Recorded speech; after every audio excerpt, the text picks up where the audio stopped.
मैं पूरे सम्मान के साथ मोहन भागवत जी से 5 प्रश्न पूछना चाहता हूं और आपका समर्थन चाहता हूं। अगर मैं कोई गलत प्रश्न पूछूं तो बता देना, और सही प्रश्न पूछूं तो मैं आपसे हाथ खड़ा करवा के पूछूंगा।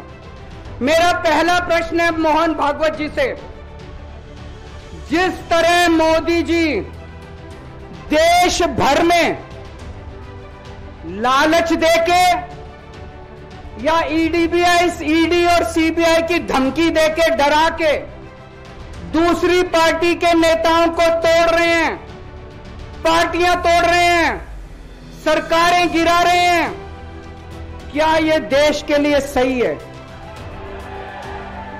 मैं मोहन भागवत जी से पूछना चाहता हूं, क्या आप नहीं मानते कि यह भारतीय जनतंत्र के लिए हानिकारक है?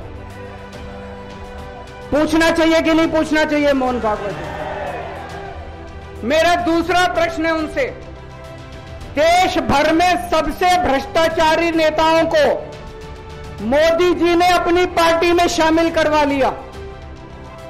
जिन नेताओं को कुछ दिन पहले मोदी जी ने खुद सबसे भ्रष्टाचारी बोला, जिन नेताओं को अमित शाह जी ने खुद भ्रष्टाचारी बोला, कुछ दिन के बाद उनको बीजेपी में शामिल करा लिया।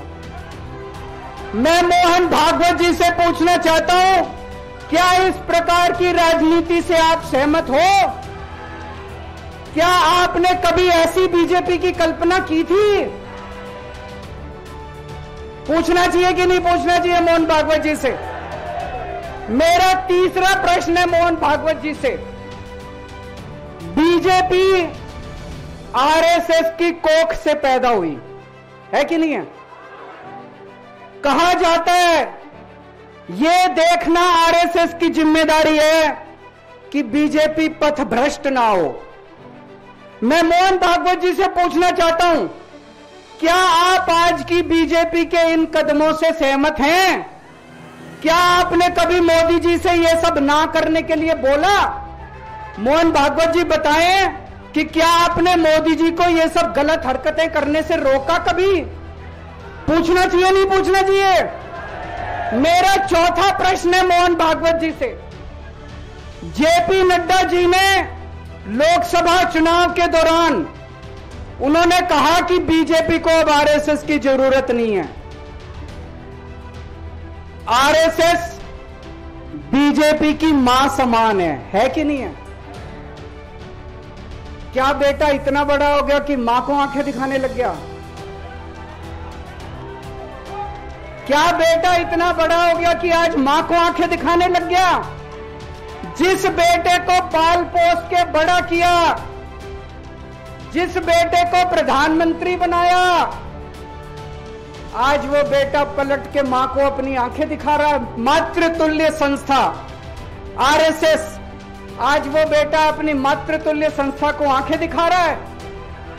मैं मोहन भागवत जी से पूछना चाहता हूं, जब नड्डा जी ने ये कहा तो आपके दिल पे क्या गुजरी, आप जरा बताइए इस देश को। क्या आपको दुख नहीं हुआ? मैं आरएसएस के हर कार्यकर्ता से पूछना चाहता हूं, जब नड्डा जी ने कहा कि हमें आरएसएस की जरूरत नहीं है, क्या आरएसएस के हर कार्यकर्ता को दुख नहीं हुआ? मेरा पांचवा प्रश्न मोहन भागवत जी से मैं कहना चाहता हूं, आप ही लोगों ने मिलकर कानून बनाया था कि 75 साल के होने पे कोई भी व्यक्ति रिटायर होगा। इस कानून के तहत आडवाणी जी को रिटायर कर दिया, मुरली मनोहर जी जैसे बड़े बड़े नेताओं को रिटायर कर दिया, बीसी खंडूरी जी को रिटायर कर दिया, कलराज मिश्र को रिटायर कर दिया, शांता कुमार को और पता नहीं कितने लोगों को रिटायर कर दिया। अब अमित शाह जी कह रहे हैं कि यह नियम मोदी जी पे लागू नहीं होगा। तो मैं मोहन भागवत जी से पूछना चाहता हूं, क्या आप इससे सहमत हो कि जो नियम आडवाणी जी पे लागू हुआ वो मोदी जी पे लागू नहीं होना चाहिए? आप ये पूछना चाहते हैं कि नहीं पूछना चाहते? पूरा देश आज मोहन भागवत जी से ये प्रश्न पूछना चाहता है।